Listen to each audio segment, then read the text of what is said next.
crying millionaire, a homeless boy, a rainy street in Europe. When the boy asked, "Can I hug you?" the man expected pity, but what followed shocked everyone and built a legacy no amount of money could buy. The rain had been falling over Milan all afternoon, soft at first, then relentless, as if the sky itself had grown tired of holding things in. The marble streets near the Galleria Vittorio Emanuele II reflected the city lights like fractured mirrors. People hurried past in tailored coats, clutching umbrellas, their footsteps echoing with purpose. None of them noticed the man sitting alone on a stone bench beneath a dim street lamp. His name was Alessandro Moretti, though the world knew him by something else entirely: the billionaire architect, the self-made genius, the man who owned half the skyline. At 48, he had everything money could purchase: penthouse apartments, vintage cars, private jets, influence. And yet, on this rain-soaked evening, Alessandro sat hunched forward, elbows on his knees, his face buried in trembling hands. He was crying. Not the quiet, dignified kind. This was the kind of sobbing that escaped when grief had been ignored for too long, the kind that shook the shoulders and burned the chest. Tears streamed freely down his face, mixing with rainwater, disappearing into the dark fabric of his expensive coat. Hours earlier, he had stood in a pristine hospital hallway, staring at a closed door. The doctor's words still echoed in his head. "I'm sorry, we did everything we could." His wife, his only son, gone in the same accident. A life built brick by brick had collapsed in a single afternoon. For the first time in decades, Alessandro had nowhere to go. Across the street, beneath the awning of a closed cafe, a boy watched him. The boy couldn't have been more than 12. His clothes were too thin for the weather, an oversized hoodie with a torn sleeve, worn-out sneakers soaked through at the soles. Dirt clung to his hands and knees, but his eyes were sharp, observant, old eyes in a young face. His name was Luca. Luca had been sleeping on the streets of Milan for nearly 2 years. No parents, no foster home that lasted. He survived on scraps, kindness from strangers, and instincts sharpened by hunger. He knew how to read people, who would chase him away, who might toss a coin, who to avoid entirely. But the man on the bench confused him. Rich people didn't cry in public, not like that. Luca watched as crowds flowed around the man like water around a stone. No one stopped. No one asked if he was okay. Some glanced briefly, uncomfortable, then looked away. Pain, Luca had learned, made people nervous, especially when it didn't look the way they expected. The boy hesitated. Approaching adults was risky. Approaching a rich adult? Even more so. But something tugged at him, something he couldn't name. Maybe it was the way the man's shoulders shook, or the way he looked completely lost, despite the polished shoes and tailored coat. Slowly, cautiously, Luca crossed the street. He stopped a few steps away, unsure. Rain dripped from his hood onto the pavement. The man didn't notice him at first. Luca cleared his throat softly. No response. He stepped closer. "Mister?" the boy said, his voice barely louder than the rain. Alessandro lifted his head sharply, startled. His eyes were red, his face hollowed by grief. When he saw the boy, his expression hardened instinctively, guarded, tired. "What do you want?" he asked, rough. Luca swallowed. He had rehearsed asking for money 1,000 times in his head, but now the words wouldn't come. Instead, he looked at the man's face, at the raw, unhidden sadness, and something unexpected happened. He didn't ask for food. He didn't ask for coins. He asked a question no one else had. "Can I hug you?" the homeless boy said quietly. "You look like you really need one." The world seemed to pause. The rain softened. The noise of the city dulled. Alessandro stared at the boy, stunned, not by the request itself, but by the sincerity behind it. No pity, no manipulation, just a simple human offer. Before Alessandro could respond, Luca added softly, almost apologetically, "My mom used to say hugs help when words don't." Alessandro's breath caught in his throat.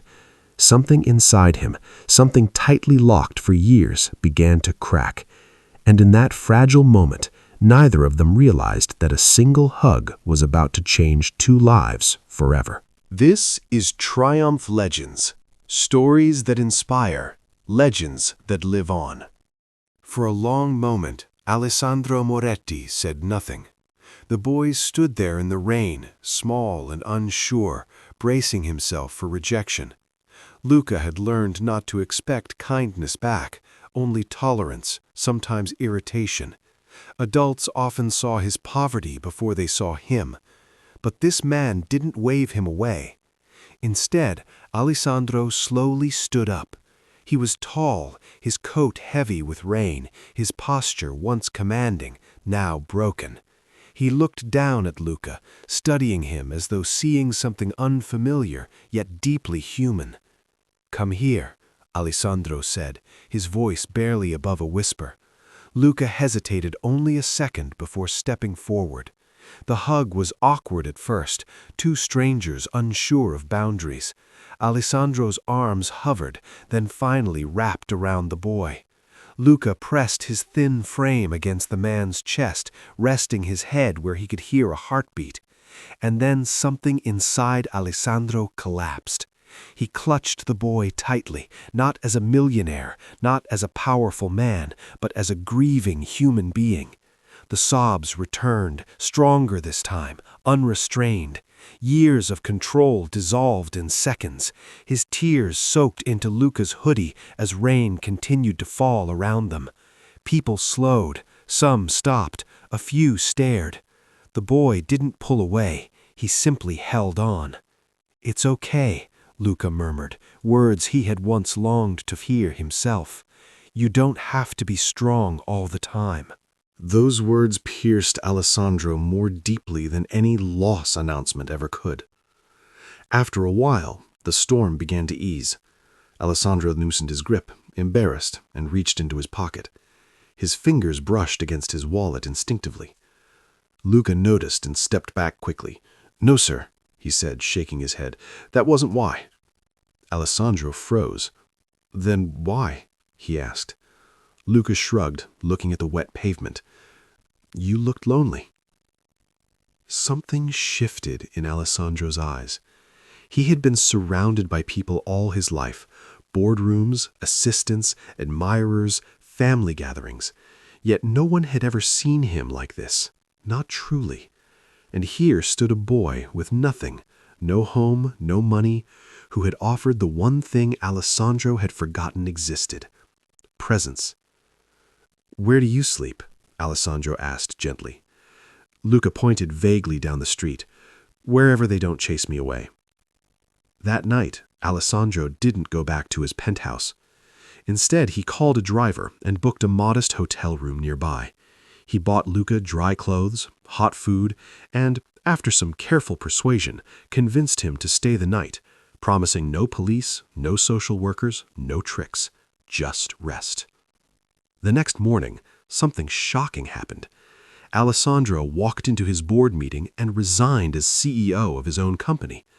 Gasps filled the room. Advisors protested. Lawyers whispered urgently. But Alessandro was calm for the first time in years. "I've built enough buildings. Now I want to rebuild lives." Within months, he sold several properties and quietly funded Casa Luca, a shelter and education center for homeless children across northern Italy. Not a charity for headlines, no press conferences, just safe beds, warm meals, counselors, and schools. And Luca? Luca didn't become a mascot or a symbol. He became a son. Alessandro adopted him legally, guiding him through school, therapy, and eventually university. Luca grew into a young man known not for where he came from, but for how deeply he cared for others. He often visited Casa Luca, sitting with frightened children, offering them the same thing he once gave a stranger on a rainy night: a hug. Years later, a journalist finally uncovered the story and asked Alessandro what had changed his life. He didn't mention the tragedy. He didn't mention the money. He said only this: The richest moment of my life was when a homeless boy reminded me that love costs nothing and heals everything. And Luca, standing beside him, smiled. True wealth is not measured by what you own, but by how deeply you connect. Compassion can flow from the least expected places, and sometimes the smallest act becomes the greatest legacy. Sometimes the people who have the least are the ones who give us the most. If this story moved you, pause for a moment. Ask yourself, who around me needs presence more than advice? Like this video if you believe compassion can change destinies. Share in the comments, what did this story teach you? And subscribe to Triumph Legends, where every story reminds us that kindness is the greatest form of power.